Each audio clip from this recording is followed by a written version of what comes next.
Welcome to our deep dive into Conscientropy. Yeah, You've sent us some really thought-provoking material, it is. Yeah. and we're going to try to unpack this unique perspective on consciousness and free will All and right. maybe even touch upon the existence of God. Oh, yeah, it sounds like a wild ride. It does. It really does. And what's intriguing is how the author sets the stage. They Yeah. use this equation, 1 divided by 0 equals infinity. Okay. And they use that as like a map for different types of scientific research. Okay, I have to admit, math isn't exactly my strong suit. Sure. Can you break that down for me a bit? Like, Yeah. how does an equation about infinity relate to science? Well, think of it this way. Traditional physics explores the world of things we can measure, Right. like planets and atoms and that sort of thing, right? Yeah. And so that's represented by the 1 over a real number in the equation. Okay. Right. And then you have quantum physics, which dives into the realm of the almost non-existent, the space between the smallest measurable thing and absolute nothingness. Okay. So that's getting closer to that 0 in the denominator. Right. But Conscientropy tackles that mind-boggling concept of nothingness itself, Okay. the 10, Yeah. which leads to infinity. So Conscientropy is dealing with something that can't even be measured. Yeah. This nothingness. Yeah. It seems almost impossible to study. Exactly. And that's where it gets really interesting. Okay. Because the author suggests that this realm of nothingness isn't empty, Right. but rather the source of consciousness itself Okay. and potentially even God. Oh, hold on. Yeah. So if both consciousness and God could exist in this realm of nothingness, Yeah. wouldn't that make them the same thing? Well, that's a great question. Yeah. The author doesn't necessarily equate the two, Okay. but they suggest that they both originate from this point of nothingness. Okay. It challenges our typical way of thinking about these concepts. Right, right, yeah. For sure. So we have this realm of nothingness that might be the wellspring of consciousness. Okay. But how does this all connect back to the idea of free will? Right. I know the author has some pretty strong opinions about that as well. Absolutely. Yeah. They make this bold statement that consciousness is quality. Okay. And the very first indicator of this quality is doubt. Doubt. Doubt. Mm. This ability to question, to have doubts, Yeah. is what separates us from simply reacting to stimuli.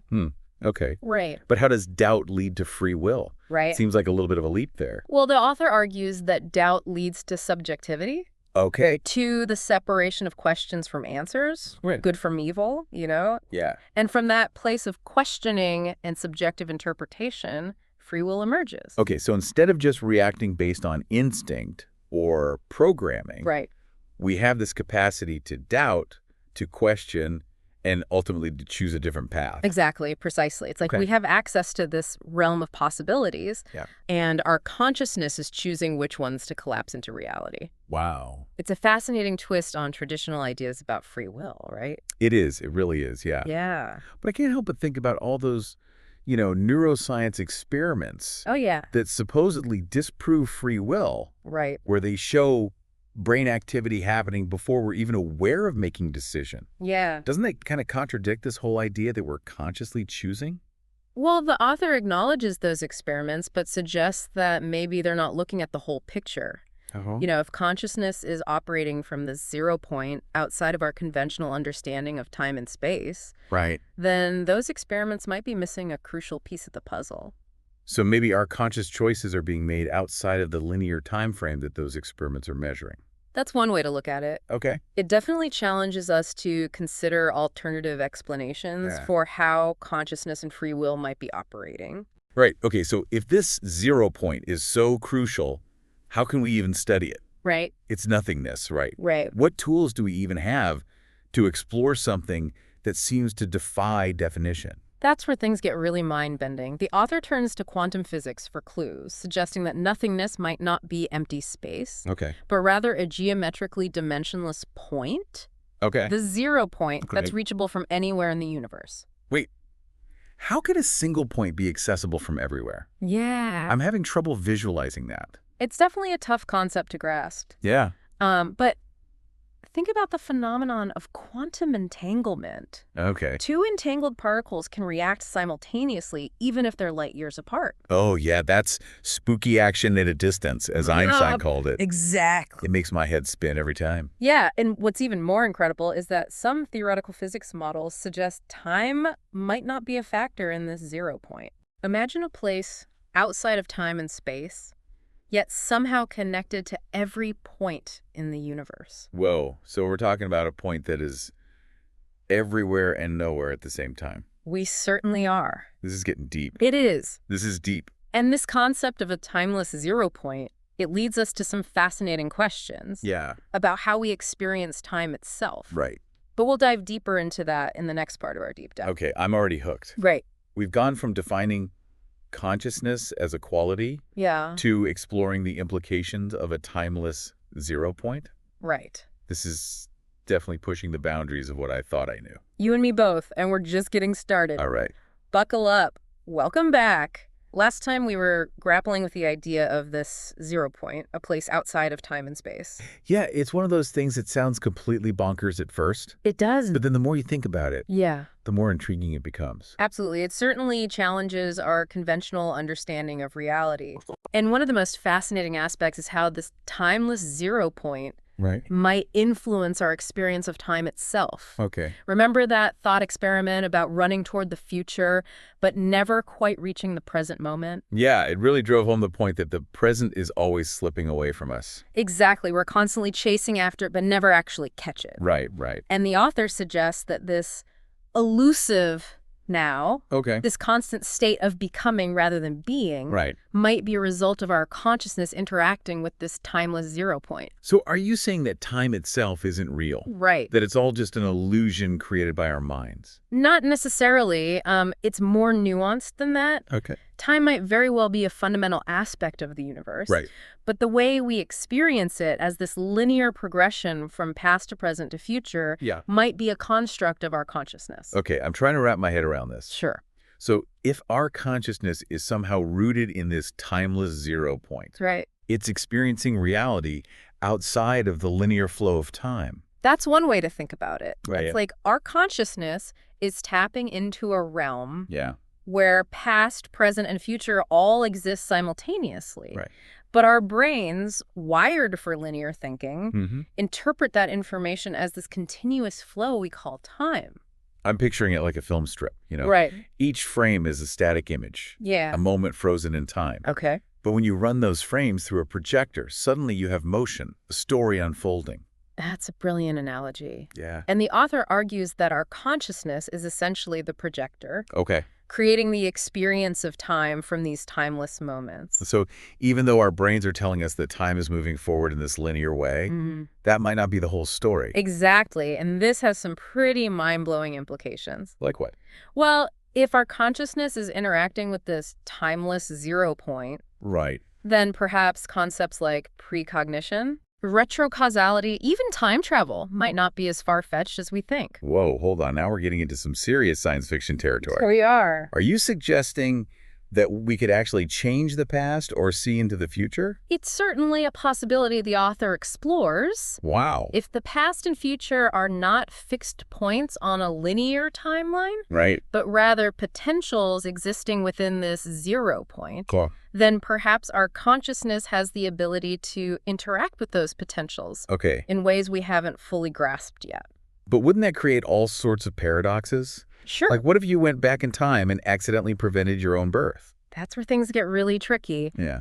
The author doesn't claim to have all the answers, but suggests that maybe those paradoxes arise from our limited understanding of how time actually works. Okay. If time isn't truly linear, Yeah. then maybe those paradoxes aren't as paradoxical as they seem. Okay, my brain is starting to hurt a little. I hear you. But I have to admit, this is a fascinating line of inquiry. Yeah. So if our consciousness is operating outside of linear time, does that mean we actually have more free will than we realize? That's a great question. Yeah? And one that the author grapples with throughout their work. Okay.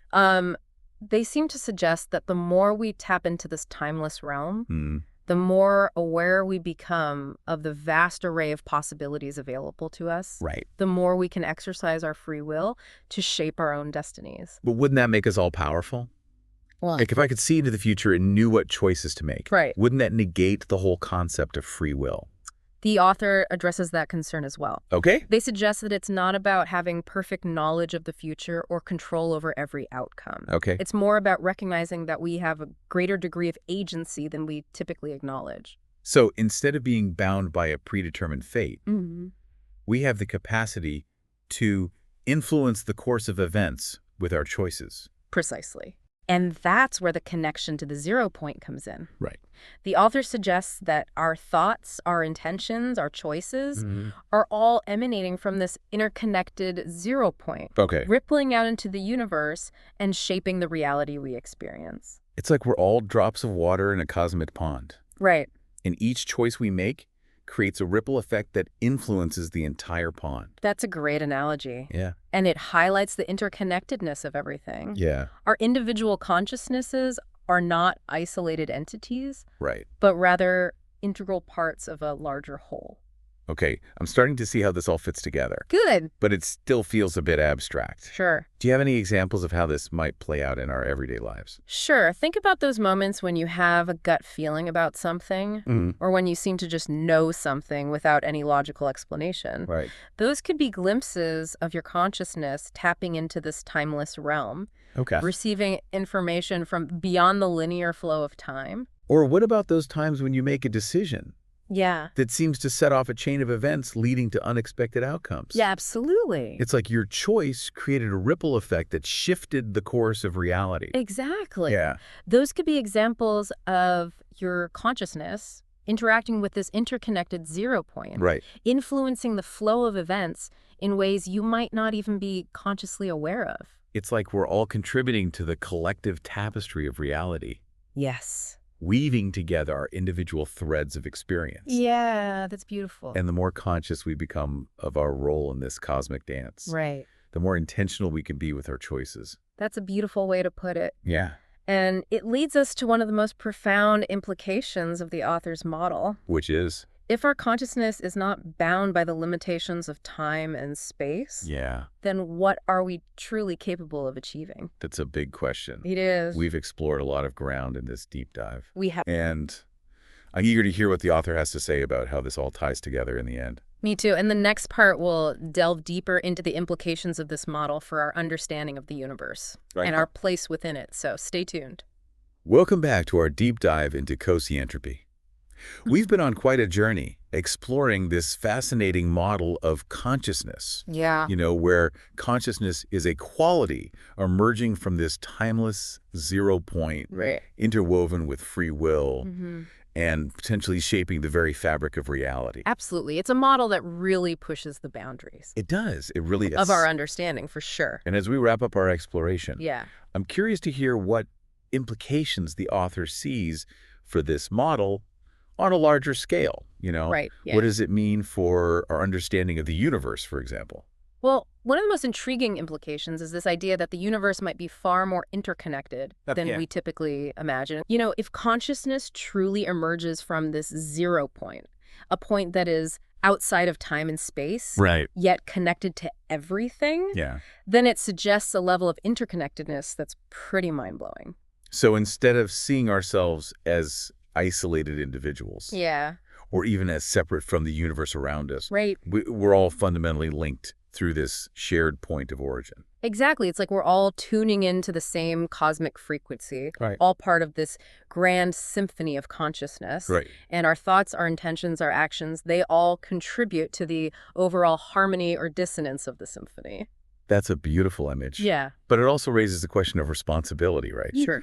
If our individual consciousnesses are influencing the universe in this way, Right. what does that mean for how we live our lives? Well, the author seems to suggest that recognizing this interconnectedness Okay. should inspire a sense of ethical responsibility. Okay. If our choices are not just personal decisions, but rather ripples in this cosmic pond, Right. then we need to be more mindful of the impact those ripples might have on the whole. So it's not just about making choices that benefit ourselves, Right. but about considering the well-being of the entire interconnected web of existence. Precisely. It's a call to move beyond self-interest Okay. and embrace a more compassionate Yeah. and interconnected way of being in the world.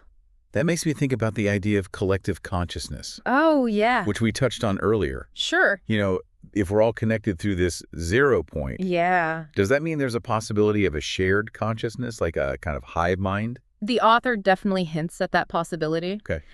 They suggest that the more we cultivate awareness of this interconnectedness, Yeah. the more we might tap into this collective consciousness Right. and unlock a whole new level of understanding and collaboration. It makes me wonder about the future of humanity. Yeah. If we could harness the power of this collective consciousness, imagine the problems we could solve, the innovations we could create. The possibilities are truly limitless. Yeah. The author seems to believe that tapping into this collective consciousness could be the key Okay. to unlocking a more peaceful, just, and sustainable future for all. But how do we get there? Right. How do we bridge the gap between our individual consciousnesses and this collective realm? That's the million-dollar question. It is. The author doesn't offer a concrete roadmap.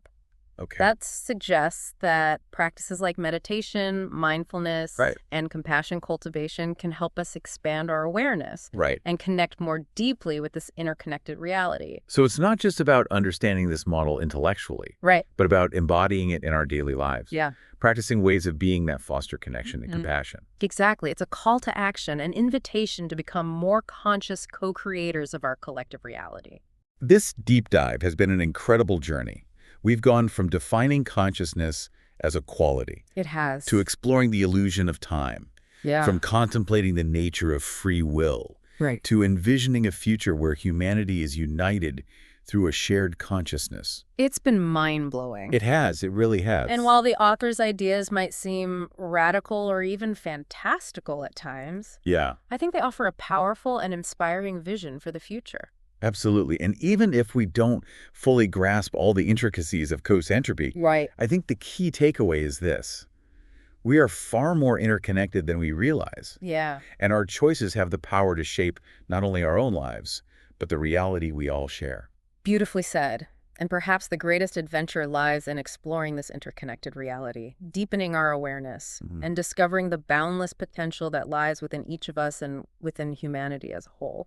Well, on that note, we'd love to hear what resonated with you from this deep dive into conscientropy. Yeah. What questions are you left pondering? What insights will you carry with you? Feel free to share your thoughts with us. And until next time, keep exploring, keep questioning, and keep diving deep.